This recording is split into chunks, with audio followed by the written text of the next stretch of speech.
BNP chairperson Begum Khaleda জিয়ার শারীরিক অবস্থার অবনতি আর তাকে বিদেশে চিকিৎসার জন্য নিতে এয়ার অ্যাম্বুলেন্স ইতোমধ্যেই প্রস্তুত। ঠিক কি ঘটছে, চিকিৎসকেরা কি বলছেন, আর বিদেশে নেওয়ার সিদ্ধান্ত কবে? চলুন জেনে নেই বিস্তারিত। শনিবার ২৯ নভেম্বর দুপুরে সাংবাদিকদের বিএনপির ভাইস চেয়ারম্যান আহমেদ আজম খান জানিয়েছেন, বেগম খালেদা জিয়া এভার কেয়ার হাসপাতালের সিসিইউতে নিবিড় পর্যবেক্ষণে রয়েছেন। দেশের বাইরের বিভিন্ন হাসপাতালে কথা বলা আছে, এয়ার অ্যাম্বুলেন্সও প্রস্তুত রয়েছে।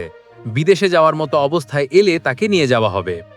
নানা রোগে আক্রান্ত প্রায় ৮০ বছর বয়সী খালেদা জিয়া ২৩ নভেম্বর ফুসফুসে সংক্রমণ এবং হৃদযন্ত্রের সমস্যা নিয়ে আবারও হাসপাতালে ভর্তি হন। বর্তমানে মেডিকেল বোর্ডের তত্ত্বাবধানে সিসিইউতে দেশি বিদেশি চিকিৎসকের ধারাবাহিক নিবিড় পর্যবেক্ষণে তার চিকিৎসা চলছে। ৩ বারের সাবেক এই প্রধানমন্ত্রীর স্বাস্থ্যের খোঁজ নিতে হাসপাতালে আসছেন বিএনপি সহ বিভিন্ন রাজনৈতিক দলের নেতারা।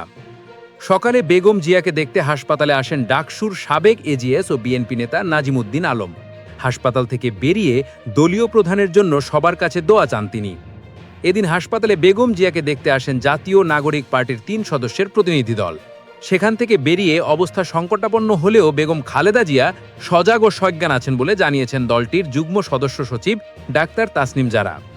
ডাক্তার ও নার্সদের নির্দেশনা বুঝতে পারছেন বলেও জানান তিনি। হাসনাত আবদুল্লাহ বলেন, খালেদা জিয়া চিকিৎসা করাতে গিয়েও রাজনৈতিক প্রতিহিংসার শিকার হয়েছেন। আমাদের চাওয়া তিনি যেন হাসিনার ফাঁসি দেখে পারেন সেই দোয়া করবেন। এদিন খালেদা জিয়ার শারীরিক অবস্থার অবনতির খবরে গভীর উদ্বেগ প্রকাশ করেন রাষ্ট্রপতি মোহাম্মদ শাহাবুদ্দিন। তার রোগমুক্তি কামনায় দেশবাসীর কাছে দোয়া চেয়েছেন তিনি। গত শুক্রবার সাবেক এই প্রধানমন্ত্রীর শারীরিক অবস্থার বিষয়ে গভীর উদ্বেগ প্রকাশ করেন প্রধান উপদেষ্টা ডক্টর মোহাম্মদ ইউনুস।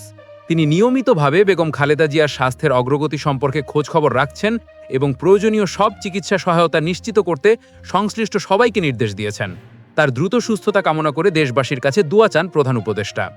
শুক্রবার রাতে প্রধান উপদেষ্টার নির্দেশে আইন উপদেষ্টা আসিফ নজরুল ও বিশেষ সহকারী মনির হায়দার খালেদা জিয়ার শারীরিক অবস্থার খোঁজ নিতে হাসপাতালে যান। এই খবর নিয়ে আপনার মতামত কি কমেন্টে জানাতে ভুলবেন না। ভালো লাগলে লাইক, শেয়ার ও সংবাদমহল চ্যানেলটি সাবস্ক্রাইব করুন।